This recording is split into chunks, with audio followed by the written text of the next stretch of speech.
Anglo-Irish relations. How has the complex political and social landscape of Northern Ireland evolved?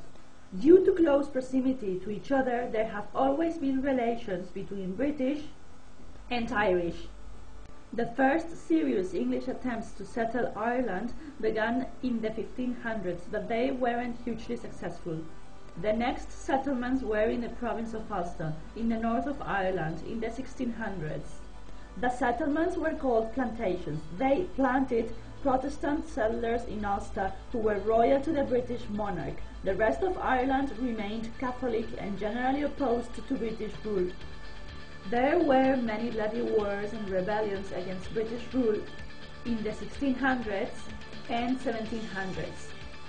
In 1800, the Act of Union joined Great Britain, England, Scotland and Wales, and Ireland to form the United Kingdom in 1801. The Irish Parliament in Dublin was dissolved.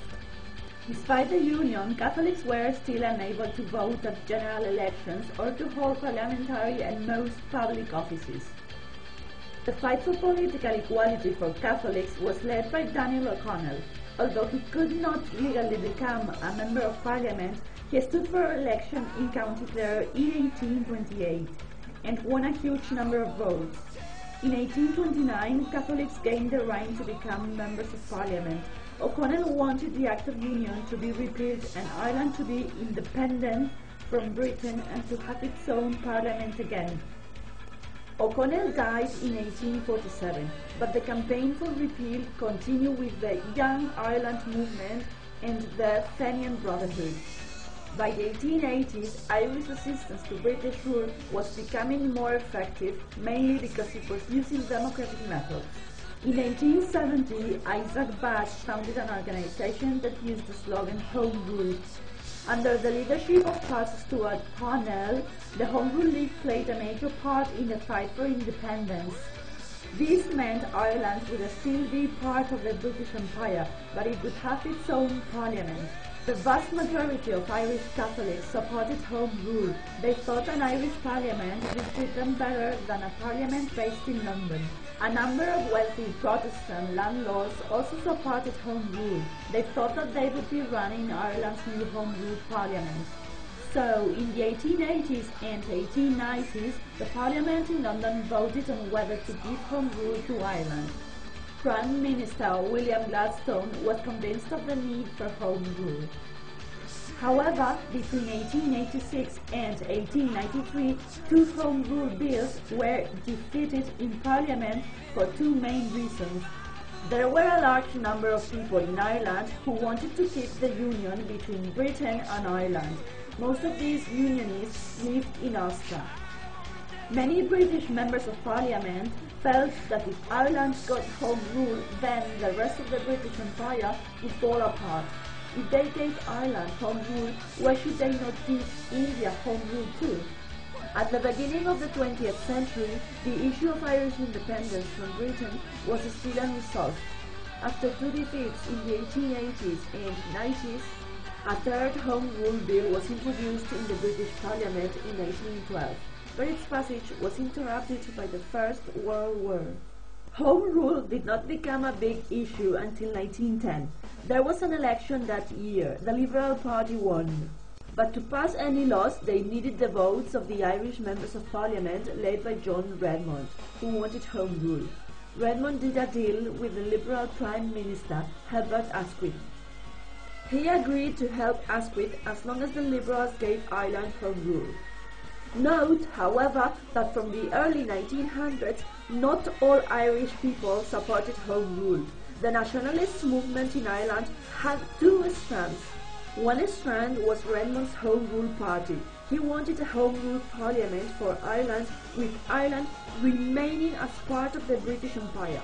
The other strand was more radical, wanting complete independence from Britain.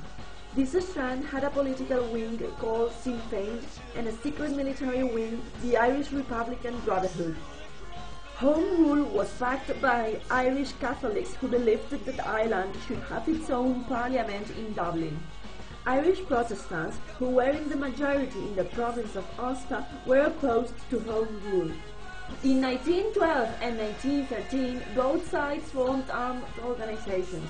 Unionists in Ireland, led by Edward Carson and James Craig, said they would fight rather than accept home rule. The Unionists formed the Ulster Volunteer Force and smuggled guns into Ulster. Nationalists in Ireland then formed their own army, the National Volunteers, often called Irish Volunteers, later the Irish Republican Army. From 1912 to 1916, National Radicals infiltrated the Irish Volunteers. It looked as though there would be a civil war in Ireland by 1914, but then a bigger war came along. The start of the First World War in 1914 prevented a crisis over the Home Rule issue. Both sides dropped their claims and served in the British Army. The Nationalists suspected Home Rule when the war ended, so on Easter Monday 1916, radical nationalist protesters seized buildings in Dublin and proclaimed Ireland a republic. The British government sent in troops and bombarded the rebels with artillery until they surrendered. Most Irish people disapproved of the rebels' actions, but when the British arrested and imprisoned suspects without trial and then executed 15 of the Republican leaders, public opinion quickly changed. The rebels of the Easter Rising were seen as heroes. In 1918, the Republican movement, Sinn Féin, won 73 seats in the general election. However, under the leadership of De Valera, Sinn Féin's members of parliament refused to take their seats at Westminster. Instead, they declared Ireland a republic and set up a parliament called the Dáil Éireann, which was based in Dublin.